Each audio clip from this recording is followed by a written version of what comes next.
We are all storytellers. Every day we write a new chapter and recite it to ourselves until it is indistinguishable from reality. Our stories are often confusing, disjointed, and contradictory, and sometimes impossible to reconcile for ourselves, let alone for someone else.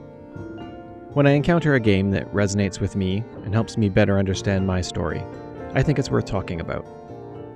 Now, the next time that you blink, I'm gonna send you back. And just try to enjoy it this time. Before Your Eyes is a game about the stories of our lives, how they can fail us, and how easily we let others write them.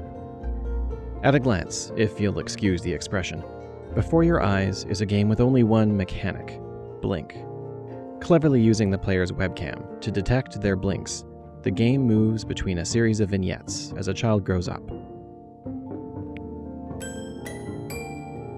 There you go. Doesn't that make you feel happy? Like you just want to jump up and down? The thematic focus of the game is on the passage of time and the impermanence of memory. You know, my father once told me, when I was about your age, the only way to fight against time is to create a work of genius, which might live on after you're gone. Using the player's blinks to suddenly and involuntarily thrust us through minutes, days, and years of young Benjamin Brin's life, we have to fill in the gaps we missed, just like he does. The day really slipped away, didn't it? Oh well, days have a tendency to do that, I guess. After all, when we are near death, the story of our life will be partial, tied together by sheer force of will and fear of the ambiguity behind us and the void ahead. Our story is all we leave behind when we're gone. So Benny remembers his life, his first day at the beach. Look at that sun. We've got a long, beautiful day ahead of us. Video games with his best friend. Thank you for playing this game with him. Your dad just thanked me for hanging out with you? His first pet. Richard, What? that's the cutest thing I've ever seen. Yeah, what's wrong with that? His parents' struggle at work. Oh God, I have my interview in 5 minutes and I completely forgot to feed him. Overhearing difficult conversations. The quiz said find the zero, and he just drew an arrow pointing to it. Well, what's wrong with that?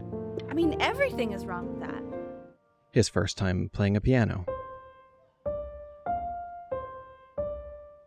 Wait, that's my piece. How did you figure out how to play that? Demands to perform and succeed. You're off. You're off, Ben. You can't hear that? Listen to him, Richard.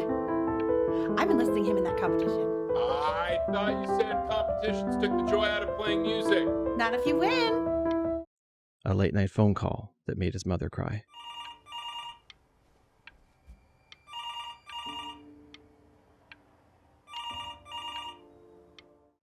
So like Benny, we have to make up the rest of our stories after the fact, bridging the gaps with who we think we are, what we think we would have done.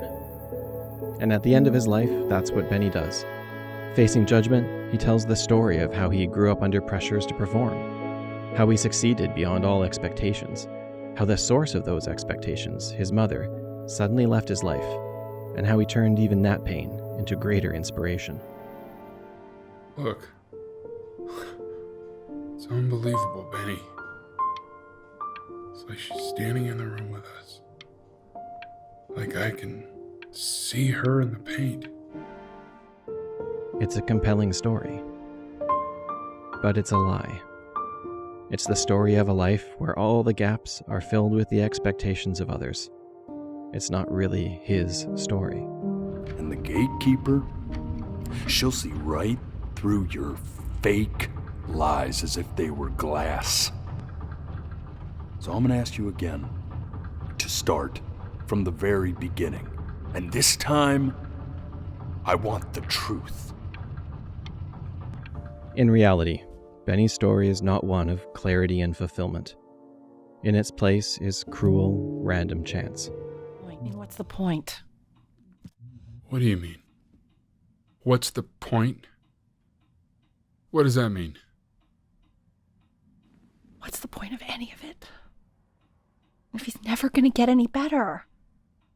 A child who wanted nothing but to make his mother proud is instead silenced by agonizing pain and an excruciatingly finite existence.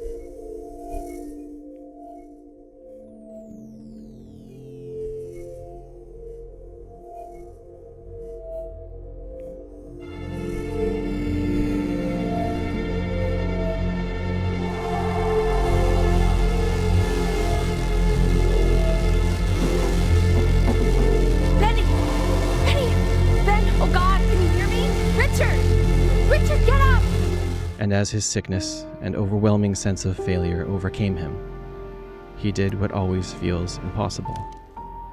He began to rewrite his story. Full of fear and loss, yes, but also full of incredible love, play, friendship, and creation. Benny's story became his again. I'm not going to tell you Benny's final story and who helps him write it. Before your eyes is about an hour and a half you should experience for yourself. But more importantly, it doesn't matter. His story is his own, and yours will be different. What matters is that Benny did find peace in his own narrative. What matters is we can too, no matter how short or how painful our story is, no matter who else it satisfies. So maybe my story is enough for me. Maybe I can find peace in it.